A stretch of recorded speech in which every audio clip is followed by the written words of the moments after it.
के लिए, कॉन्टेक्स्ट के लिए, देवगण, मनुष्यगण, राक्षसगण क्या होते हैं, अगर आप उसके ट्रेड्स बता पाओ तो। हाँ, अब देखिए जब हम राक्षस गण की बात करते हैं ना, सिंपल रखेंगे इसको, सारे राक्षस बुरे नहीं थे। वैदिक टाइम्स में कई राक्षसों ने बहुत अच्छी चीजें भी की, मतलब लोगों के हित के लिए भी की, बट प्रवृत्ति नहीं, प्रवृत्ति तो कहीं ना कहीं वो रहेगी। अब मैं किसी उग्र नक्षत्र वाले से कहूं, अब सपोज एग्जाम्पल देके कहता हूं, अब मैं किसी ज्येष्ठा वाले से उम्मीद करूं कि ये डिफेंसिव ना हो गलत बात बोलने पे, तो वो पॉसिबल नहीं है ना यार। ज्येष्ठा का ट्रेट है, he will get defensive, he may gate offensive. तो ऐसे ही गण हैं। अब ये भी अनदर लेयर ऑफ रिसर्च है जिस पे हम काम कर रहे हैं। अब मनुष्य गण है, देवगण है, देवगण जो सब सृष्टि के लिए अच्छा सोचते हैं। अब जैसे मैं राक्षस गण की बात कर रहा था, अब जो हमारी रिसर्च चल रही है कि particular planet in particular house, अब ये मैंने रिसेंटली, आपने किसी किताब में नहीं पढ़ा होगा, तो जब मैंने ये शेयर की अपने फ्रेंड्स के साथ, यार इट इज वर्किंग ब्रिलियंटली। ये उग्र नक्षत्र जो तीक्ष्ण नक्षत्र उनमें भी काम कर, मैंने देखा मनुष्य गण में भी कहीं ना कहीं काम कर रही है, क्योंकि आजकल जो ह्यूमंस हैं वो राक्षस से भी थोड़े ज्यादा बिगड़ गए हैं। कि यार ये हम 10 जनों की सेटिंग में बैठे हैं, एक इंसान होता है जो बहुत तेज, मतलब ये मतलब बड़ी बारीकी वाली ऑब्जर्वेशन है, इतनी तेज बर्प कर रहा है।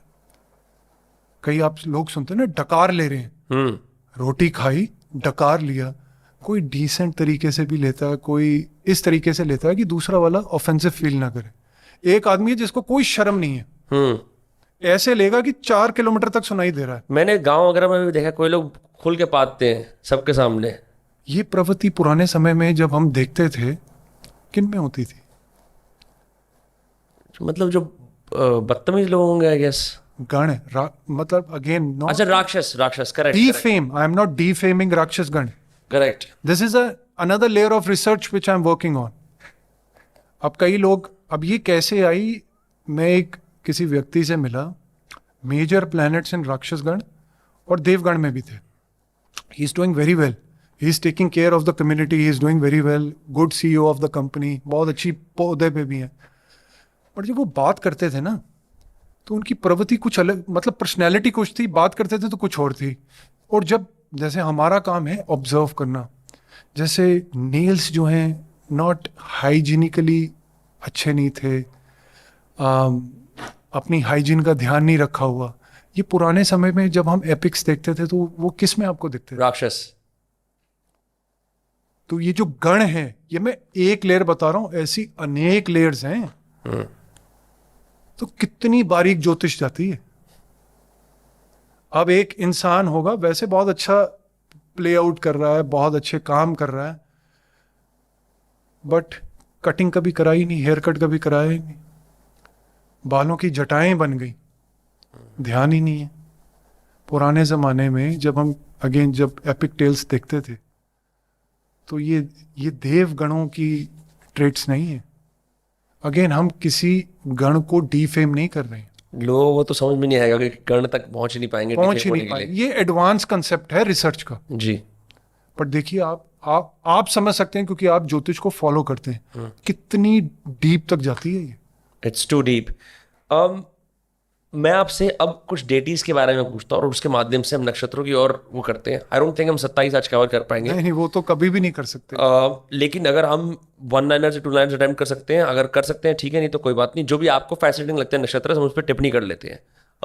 देखिए मेरा जो सबसे फेवरेट नक्षत्र है, मेरे से अक्सर लोग पूछते हैं कि अमन जी आपका सबसे फेवरेट नक्षत्र कौन सा है? अब देखिए फेवरेट तो 27 के 27 हैं, और मैं हमेशा अपने पोर्टल के जरिए लोगों को कहता हूं कि these are 27 portals to connect with him